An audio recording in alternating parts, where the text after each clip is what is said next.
خلیفہ کے دربار میں ایک دہریہ آ گیا. دہریہ اسے کہتے ہیں جو لا مذہب ہو، جو کہتے ہیں کہ یہ دنیا خود ہی وجود میں آئی ہے اور خود ہی فنا ہو جائے گی. یہ دہریہ ایک مذہب ہے، ان کا عقیدہ ہے، وہ کسی اللہ کے قائل نہیں. یہ خلیفہ کے دربار میں آ گیا. اس نے آگے خلیفہ سے سوال کیا. اس نے کہا میں مسلمان ہونا چاہتا ہوں. بابا جی خلیفہ بڑا خوش ہوا کہ اچھی بات ہے، کوئی مسلمان ہم سے بھی ہو.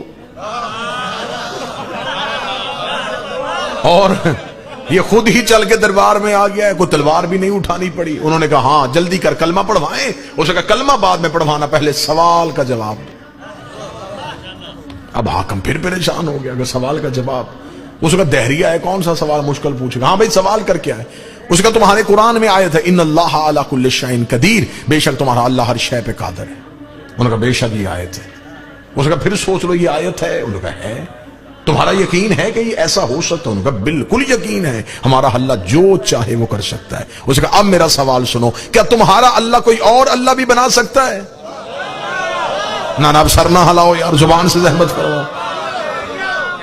اب میرے سوال کا جواب دو، کیا تمہارا اللہ کوئی اور اللہ بنا سکتا ہے؟ بابا جی اگر یہ کہیں کہ نہیں بنا سکتا، وہ کہے گا اللہ کل شیء قدیر کیسا؟ اگر کہیں بنا سکتا وہ کہے گا وحدہ لا شریک کیسا؟ حکومت پھنس گئی، حاکم پریشان ہو گیا. اس نے وہ درباری مولوی جو تنخواہ پہ رکھے ہوئے تھے وہ اکٹھے کیے. اس نے کہا ہاں بھائی تمہیں تنخواہیں دی جاتی ہیں بیت المال سے، اب جواب دو. انہوں نے کہا جواب لمحوں میں مل سکتا تھا اگر علی کو بلا لیتے. یہ دہریہ یہاں سے شرمندہ ہو کے پلٹ سکتا تھا اگر ہم علی کو بلائیں. حاکم نے کہا میں نے تمہیں پہلے کہا ہے کہ مجھے اسلام علی کے بغیر چاہیے. ہر سوال کے لیے علی کے پاس جائیں، ہر سوال کے لیے علی کے پاس جائیں. تم اس کا کوئی جواب تلاش کرو. انہوں نے کہا پھر جواب تلاش کرنے کے لیے وقت چاہیے. کتنا؟ انہوں نے کہا 3 دن. حاکم نے دہریے سے کہا کہ 3 دن کے اندر تمہیں سوال کا جواب مل جائے گا. دہریہ چلا گیا. 30 دن کو دہریہ دربار میں آ کے کھڑا ہو گیا. اس نے کہا لائیں جی سوال کا جواب.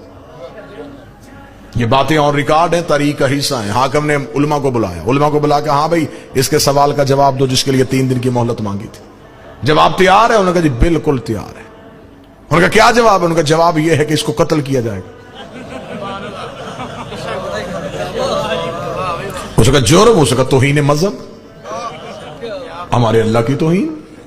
ہمارے مسلمانوں کے دربار میں کھڑا ہو کے پوچھ رہا ہے کہ کیا اللہ کوئی اور اللہ بنا سکتا ہے؟ اس سے بڑھ کے توہین کیا ہوگی؟ سرتن سے جدا کرو. اس نے ہمارے اللہ پہ الزام لگائے. حاکم نے کہا پکی بات ہے یہ سزا اسلامی ہوگی؟ انہوں نے کہا بالکل اسلامی ہوگی. حاکم نے اشارہ کیا جلاد نے تلوار کھینچی، ننگی تلوار دہریہ کی گردن پہ. اس نے کہہ کے لگانے شروع کیے. حاکم نے کہا کیوں کہہ کے لگا رہا ہوں؟ میں دیکھوں گا کون بندہ مجلس میں جاگ رہا ہے. اس نے کہا کہہ کے کیوں لگا رہا ہوں؟ اس نے کہا تیری بے بسی پہ لگا رہا ہوں. میں جا رہا ہوں سوال زندہ ہے. آیا میں تو جا رہا ہوں، سوال تو زندہ ہے. اگر تیرے اندر طاقت ہوتی سوال کو مارتا. اس کا تیری بے بسی پہ مجھے ہنسی آ رہی ہے. ابھی تو میری گردن کاٹے گا، میری لاش دربار سے باہر پھینکے گا، لوگ پوچھیں گے کیوں مارا؟ تو وجہ بتائے گا. وہ وجہ ایک سے دوسرے کے دوسرے کے تیسرے کان میں جائے گی.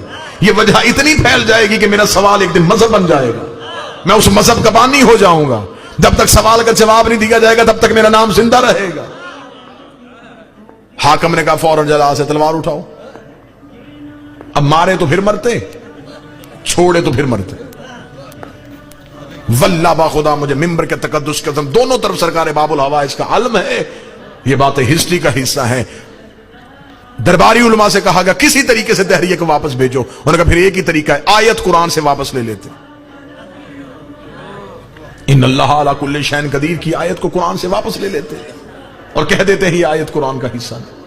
ادھر قرآن کی حرمت پہ چھری چلنے لگی. یہ دربار کے کونے سے بوڑھا اٹھ کے کھڑا ہو گیا. اسے دہریے کی کلائی پہ ہاتھ رکھا. آ تجھے اس کے پاس لے کے جاؤں جو وارث قرآن. دہریے نے پلٹ کے اس بوڑھے کا چہرہ دیکھا تو اس کی داڑھی میں نور کی تاریں تھی. اس نے اپنی جھکی ہوئی کمر کو سیدھا کیا تو سینے میں منا اہل بیت کا تمغہ لگا ہوا تھا.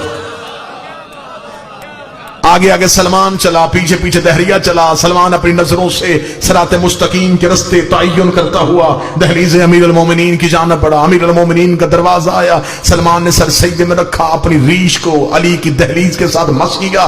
رات کے گرے ہوئے نور کے تارے سلمان نے اپنی داڑھی میں سمیٹے۔ السلام علیکہ یا امیر المومنین کہہ کے سلام کیا۔ علی کی آواز آئی علیکہ سلمان۔ سلمان اکیلا آیا ہے یا دہریہ بھی ساتھ آیا ہے؟ اتنا کہنا تھا یا دہریہ نے پلٹنے کی کوشش کی۔ سلمان کا جواب لے کے جا، واپس کیوں جا رہا ہے؟ اس نے کہا مل گیا جواب، تو ملنے سے پہلے میرا نام جانتا ہے، یہ جواب بھی جانتا ہوگا۔ امیر المومنین گھر سے باہر آئے، سر کے رسول والا امامہ، کاندھے پہ ابو طالب والی ابا، حمزہ کا روب، اسماعیل کا چہرہ لے کے امیر المومنین دروازے کے باہر آئے۔ باہر آ کے تو نے سوال کیا تھا اللہ علی کل شیء قدیر ہے یا نہیں ہے؟ فرمایا بے شک ہمارا اللہ علی کل شیء قدیر ہے۔ تیرا دوسرا سوال یہ تھا کہ کیا وہ اللہ بنا سکتا ہے؟ علی کی آواز ہے وہ ایک نہیں 1000 اللہ بنا سکتا ہے، لیکن وہ جتنے بھی بنائے گا خالق وہی رہے گا، وہ سب مخلوق کہلائے۔